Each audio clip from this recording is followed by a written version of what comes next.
गांव एकदम सूना पड़ा था। मकान खंडहर में तब्दील हो चुके थे। गलियां वीरान, जंगली पौधों से भरी हुई थीं। एक अजीब सन्नाटा छाया हुआ था। सिर्फ हवा पेड़ों से टकराकर आवाज कर रही थी। ये था मलाना, जो कभी एक खुशहाल गांव था, अब वीरान पड़ा था। कई साल पहले यहाँ के लोग एक श्राप की अफवाह सुनकर भाग गए थे। एक ऐसा श्राप जो गांव के ऊपर बने पुराने किले में रहता था। कोई भी उसका नाम लेने की हिम्मत नहीं करता था। किला एक खामोश पहरेदार की तरह खड़ा था, एक भूली हुई त्रासदी का प्रतीक। लेकिन अफवाहें जिंदा थीं। अजीब आवाजों की अफवाहें, उसकी दीवारों के पीछे चलती परछाइयों की अफवाहें, ऐसी अफवाहें जो जिज्ञासुओं और मूर्खों दोनों को अपनी ओर खींचती थीं। रोहन, सिया और मयंक एक टिमटिमाते हुए अलाव के चारों ओर बैठे थे।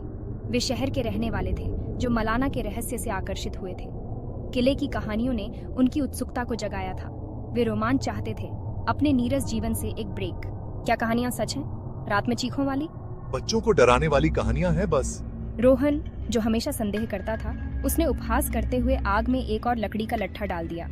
लेकिन मयंक, जिसकी नजरें किले के विशाल साये पर टिकी हुई थीं, इतना आश्वस्त नहीं था।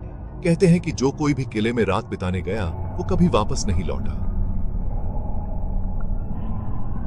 सिया की रीढ़ की हड्डी में एक सिहरन दौड़ गई, लेकिन उसने जल्दी से इसे एक हंसी के पीछे छुपा लिया। क्या तुम डरे हुए हो मयंक? मयंक, जिसका गर्व थोड़ा आहत हुआ था, उसने अपना सिर हिलाया। बिल्कुल नहीं, मैं तो बस इतना कह रहा हूँ कि इस गांव के वीरान होने की कोई तो वजह होगी। रोहन अपनी बहादुरी साबित करने का मौका देखकर अपने पैरों पर कूद पड़ा। ठीक है, अगर तुम दोनों इतने डरे हुए हो तो हम खुद किले में रात बिताएंगे। उसके शब्द हवा में लटके हुए थे। एक चुनौती पेश की गई थी। सिया ने विरोध करने के लिए अपना मुंह खोला, लेकिन शब्द उसके गले में ही रह गए। वो रोहन को ये नहीं सोचने दे सकती थी कि वो डरी हुई है। और मयंक उस पल में बह गया और उसने सहमति में सिर हिलाया। और इस तरह दिखावटी बहादुरी और मूर्खतापूर्ण जिज्ञासा के मिश्रण से प्रेरित होकर उन्होंने अपना फैसला कर लिया। वे अज्ञात का सामना करेंगे।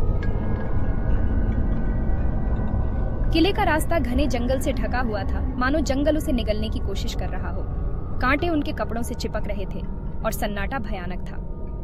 डूबते सूरज की लंबी परछाइयां पड़ रही थीं, जो जानी पहचानी आकृतियों को भयानक आकृतियों में बदल रही थीं। जैसे जैसे वे ऊपर चढ़ते गए, हवा ठंडी होती गई, एक नमी उनकी त्वचा से चिपक गई। सिया अपने सीने में अपने दिल की धड़कन को महसूस कर सकती थी। मलाना की कहानियां, जिन्हें पहले लोक कथाओं के रूप में खारिज कर दिया गया था, अब उसके दिमाग में एक भूतिया धुन की तरह बज रही थी। रोहन बहादुर दिखने की कोशिश करते हुए चुटकुलों की एक धारा बनाए हुए था, लेकिन उसकी आवाज में भी उसका सामान्य आत्मविश्वास नहीं था। केवल मयंक अजीब तरह से चुप लग रहा था। उसकी निगाहें आगे के रास्ते पर टिकी हुई थीं। किला उनके सामने मंडरा रहा था, ढलती रोशनी में एक अंधेरी भव्य संरचना। विशाल लोहे के दरवाजे खुले हुए थे, मानो उन्हें अंदर बुला रहे हों। गेट से अंदर कदम रखते ही उन्होंने खुद को एक बड़े आंगन में पाया, जो जंगली पौधों से भरा हुआ था।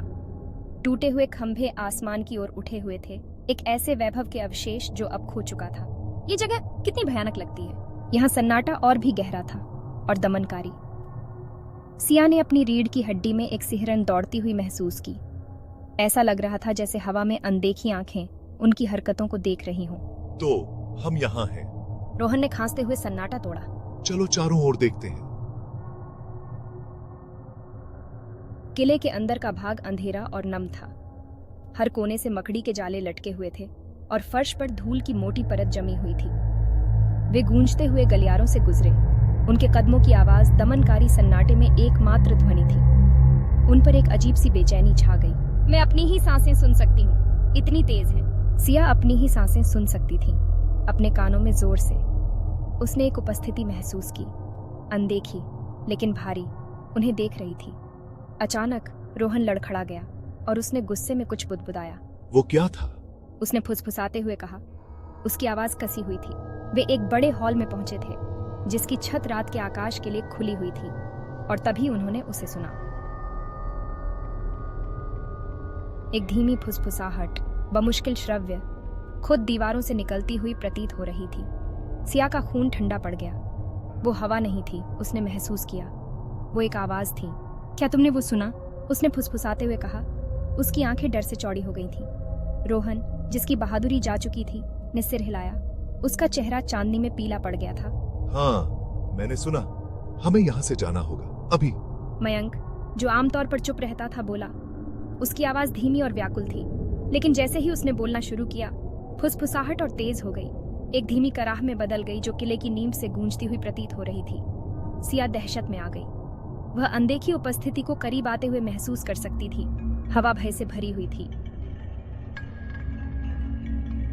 वे भागने के लिए मुड़े, लेकिन जिस रास्ते से वे आए थे वह एक अभेद्य अंधारे से बंद था।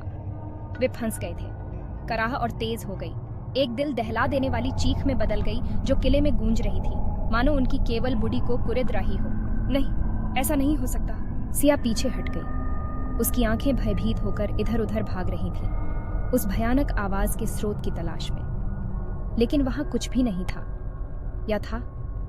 जैसे ही चीख अपने चरम पर पहुंची, हॉल में एक ठंडी हवा चली और अंधेरे में चमकती हुई आंखों का एक जोड़ा सामने आया। सिया चीखी, शुद्ध आतंक की एक आदिम ध्वनि।